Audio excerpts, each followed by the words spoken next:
से बोली शंकर भगवान की जय। हर हर महादेव, घर घर महादेव। हम आदित्य लोकगीत चैनल के माध्यम से बाबा भोलेनाथ और मैया पार्वती जी के चरण में कोटि कोटि प्रणाम करतनी। हमार प्रणाम से इनकार हो। यूट्यूब से देख रहा बानी समस्त गुरु भाई गुरु बहना के चरण में कोटि कोटि प्रणाम करतनी। हमार प्रणाम से इनकार हो। आज दीदी बहुत ही सुंदर, बहुत ही अच्छा, बहुत ही कहानी वाला शिव चर्चा कथा बाटे। एमे गरीब या अमीर के परीक्षा बाटे, बाबा भोलेनाथ लेतनी वही कथा बा। एगो मुसहरे के एगो राजा साहब की परीक्षा बाटे कथा में। रउआ लोग की हमार कथा अच्छा लगी तो हमरे वीडियो के लाइक कर दीजिए, चैनल के सब्सक्राइब कर दीजिए, कमेंट में हर हर महादेव जरूर लिखब जान दीदी। देखिए दीदी, एगो गांव रहे। वो गांव में राजा साहब और मुसहर दू गो बिरादर रहे लोग। मुसहर रहना, राजा साहब रहना दीदी। देखी राजा साहब के लड़का और मुसहर के लड़का पढ़त रहे लोग। राजा साहब के घरे पूरा परिवार रहे और मुसहर जो रहना उनकर माता पिता मर गए रहे लोग, मृत्यु हो गई रहे। उनकर दादी भर रहली, उहे लड़का के से पोस के तैयार कैली, अच्छा स्कूले में नाम लिखौली। लड़का पढ़त रहे लोग। जब पढ़े जालो दीदी तो स्कूल के बगल में बाबा भोलेनाथ के मंदिर रहे। राजा के लड़का जाके अब बाबा भोलेनाथ से कहत नहीं, बाबा भोलेनाथ अगर तो हम परीक्षा में पास हो जाए तो हम बाबा धाम जरूर जाए। मुसहर के लड़का सुनना उ हो गई ना, कहना ही बाबा भोलेनाथ हमहू परीक्षा में पास हो जाई तो हमहू बाबा धाम जरूर जाए। देखी दीदी, ई बाबे धाम में परीक्षा बाबा भोलेनाथ उन के लिए कैसे ले, रउआ लोग कथा के माध्यम से सुना। कहना बाबा भोलेनाथ ठीक बा। बाबा भोलेनाथ देखी दीदी, अमीर हो गरीब हो सबके एक समान करेनी। आदमी हमनी के भले एक समान ना सोचल जाता, लेकिन उइजा जाति के भेदभाव नाई बा। हमन के जाति के भेदभाव इंसान करता, लेकिन बाबा भोलेनाथ कोई भी देवता के मंदिर में ना बा जे जाति के भेदभाव होके, कौनो भी जात होके पूजा जरूर करी ना दीदी। देखी दीदी, ये लड़का मन्नत कैले रहे लोग, ये बाबा भोलेनाथ अगर तो हमन के परीक्षा में पास हो जाए तो बाबा धाम सावन में जाके जल गिराए। देखी दीदी, लड़का दोनों जने परीक्षा में स्कूल में पेपर परीक्षा में पास हो गई लो, लेकिन परीक्षा तो उनको वही जल आई जहाँ बाबा धाम जाए के बता। दोनों जाने पास हो गई लो परीक्षा में। और जब सावन के महीना आई तो अपन अपन टिकट बुक कराओ लोग बस से, जी बाबा भोलेनाथ की नगरी में जल गिरावे जाए के बा। देखी दीदी, बाबा भोलेनाथ की नगरी में जल गिराए के बाद दोनों जने तैयार हो गई लोग जाए के तैयारी बनाओ लोग दीदी। राजा के लड़का जवन रहना उ तैयारी अपन ठाट बाज से घुघरू और बटल के पानी ओनी और घंटी उंटी अपन कांवर बढ़िया से सजा ले ना। और जन गरीब के लड़का मुसहर के लड़का रहना दीदी, जहिया बाबा धाम जाए के तहिया उनकर दादी के मृत्यु हो गई। जब उनकर दादी के मृत्यु हो गई दीदी तो उ लड़का बाबा धाम जा कैसे, का कहना बाबा भोलेनाथ से कहना, हे बाबा भोलेनाथ हमार दादी के तो मृत्यु हो गई, लेकिन हम बाबा धाम जरूर जाए, मन्नत मंगले बानी जरूर जाए। का कहना दीदी, बाबा धाम की तैयारी लइका कहना। राजा के लइका अपन ठाट बाट से तैयारी करके अपन बेगो कस के घुघरू उघरू बांध के बहुत सारी कांवर में तैयारी करके राजा के लइका निकल गई न। आई बेचारा मुसहर के लइका, इनके घरे कुछ रहे नहीं, कुछ खाए पिए तक ले ना रहे। दीदी का कहना, दूगो पेप्सी वाला बोतल कहीं से बिटोर के लेना, दूगो पेप्सी वाला बोतल एगो आगे बांध लेना एगो पीछे बांध लेना, आ दोनों में पानी भर लेना, आ कई निकाट के कांवर बना लेना, आ फटहा झोरी लेके दीदी अपन कपड़ा एगो दूगो रखना, बाबा धाम की तैयारी कर देना, चल देना। बस में जब एक दारी बैठे लोग तो राजा के लइका कहाँ, ई जात के मुसहर हम बाबा धाम जातनी, ई हमसे छुआ जाए। उस सीट पर से दूसरे सीट पर जाके बैठा। बस ये दोनों जने एक गांव के रहे लोग दीदी। वो सोचे मुसहर के लइका जे हमनी के एक गांव के बानी के एक के दारी बैठ ही जाए। फिर राजा के लइका के लगे गई न, तो राजा के लइका कहत न, देख ती हमार सामान छुएबे तो हम तो के बड़ी मारब, हमरे पर बाबा भोलेनाथ दुख हो जाइ है, ऐसे जे तुम मुसहर के लइका बाड़े आ हम तो राजा के लइका बानी। बेचारा राजा के लइका मुसहर के लइका उनकर साथ छोड़ के एक ठाई बैठ गए न दीदी। आ राजा के लइका बानो ठाट बाट से सर सामान पर खान पकवान ले गई न, खात पियत गई न। जब खात पियत गई लो दीदी, तो एक दिन के बात रहे, माता पार्वती जी और शंकर भगवान दोनों जने पर्वत पहाड़ पर से देखा था लो, कांवर लेके और जहाँ से पैदल चले के रहे। राजा के लइका आगे आगे भागल करा, और जो मुसहर के लइका बाना वो बेचारा के डर रहे जे हम छूट जाए। मुसहर के लइका के बेचारा के डर रहे जे हम छूट जाए के जाने। जब राजा के लइका के संगे चले तो राजा के लइका कहा, रे सुन, हमारे सथवा सथवा चलत अड़े न, आ तो से छुगाता हमारा है कंवरिया वरिया, ते घरे चल तब तो के बताए, बुतका घरे चलिए तो हम तो के मारब। देखी दीदी, राजा के लइका मुसहरे के लइका के परेशान करके धई दिल रहना। एक गांव के दू जने रहे लोग, बेचारा साथ करके चला जे साथे मनवाल में साथ में चल जाए। जब कंवरिया चाहे देहिया छुगाओ तो कहते मुसहर हो गए, हम राजा के लइका हई, कि पहले घरे तो चल, देख तो के कितना मार मारतनी। देखी दीदी, ऐसे करते करते माता पार्वती जी शंकर भगवान वही पर से पर्वत पहाड़ पर से देखत रहे लो। माता पार्वती जी शंकर भगवान कहतनी, ये गौरा तनी पानी ला दे तू। माता पार्वती जी कनी, हे महादेव जी, आप पानी के रौरा के हमके देले के जरूरत ना बा, राउर बहुत भक्त लोग आवता और सब भक्त रौरिये के लिए आवता। चलिए आज रौर भक्त लोग के परीक्षा लेवे के बा, अपने भक्त लोग से पानी मांगी रहुए। का कहना, माता पार्वती जी और शंकर भगवान पर्वत पहाड़ पर से आए लोग। शंकर भगवान कोढ़ी के भेष धैनी और रोड पर बैठ गई।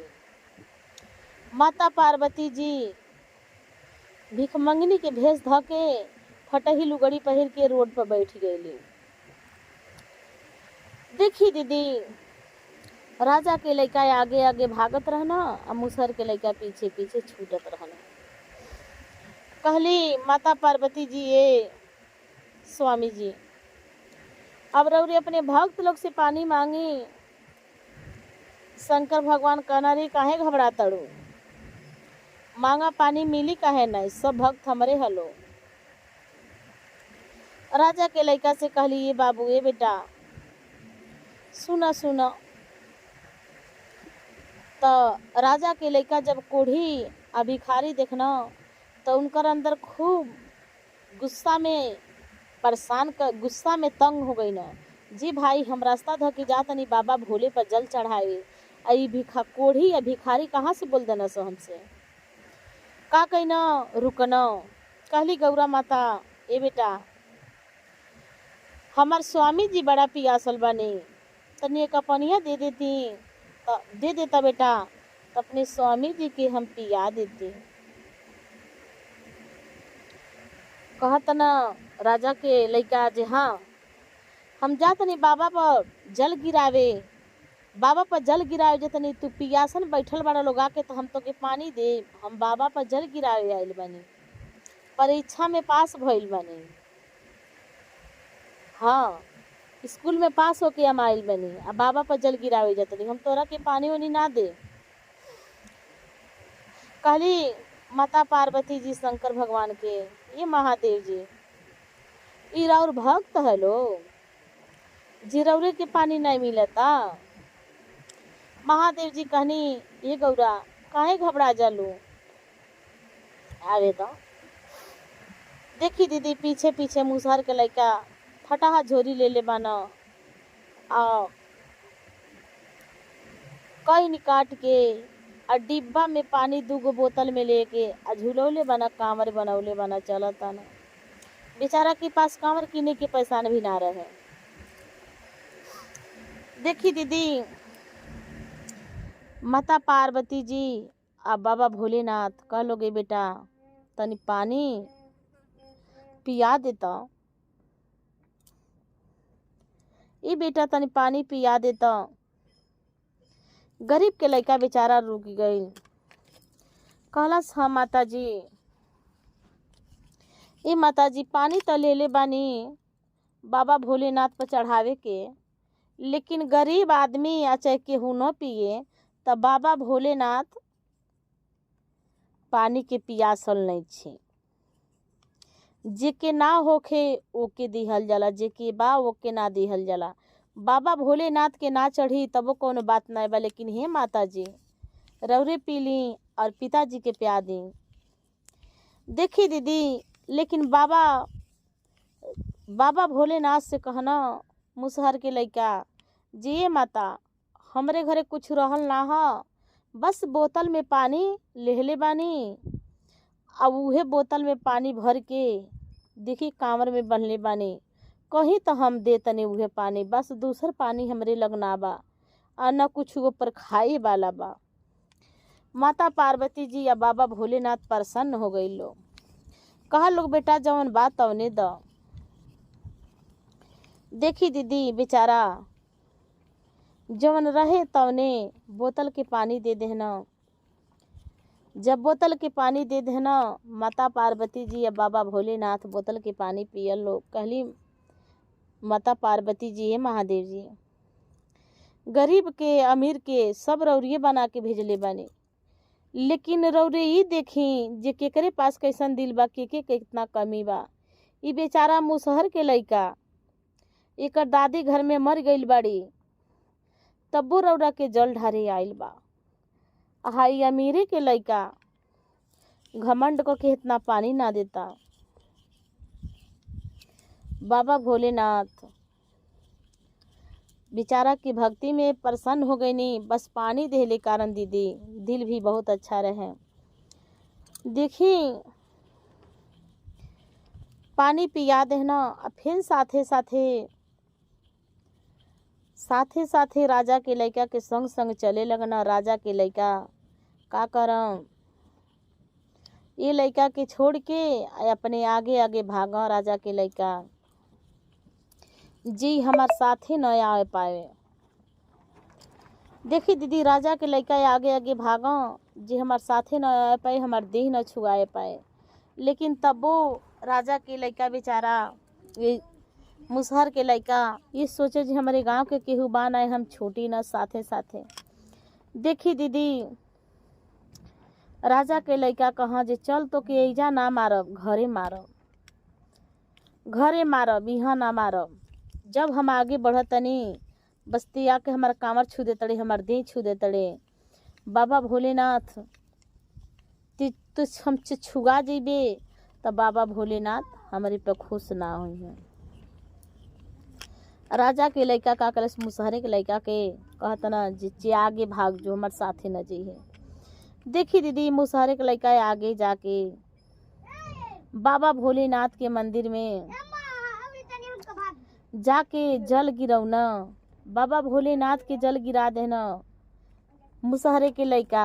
आ जब राजा के लड़का के पारी आयल दुआरे पर गेटे पर गई ना तलक गेट बंद हो गए। देखी दीदी फिर कौनो मंदिर औरी आगे पड़ल, मुसहर के लड़का गई ना जल गिरा देना। जब राजा के लड़का जल गिरावे जा तो गेट बंद हो जा। बस ये गेट बंद हो जा तो कुछ दूरी के बाद राजा के लड़का आई ना कहत न कालर पकड़ना वही जहवे आ 2-3 झापड़ मुसहरे के लड़का के मरना। कहना तो कि हमारे साथे आवे करला बाबा धाम तेवंगा ना जा पाए रहा का। आ लगना 2-4 झापड़ मार देना। बेचारा मुसहरे के लड़का बैठ के रोवे लगना। जब मुसहर के लड़का वही जब बैठ के रोवे लगना दीदी, बाबा भोलेनाथ भिखारी के रूप में, साधु के रूप में प्रसन्न भइने। कहने ये बेटा काहे रोवतड़।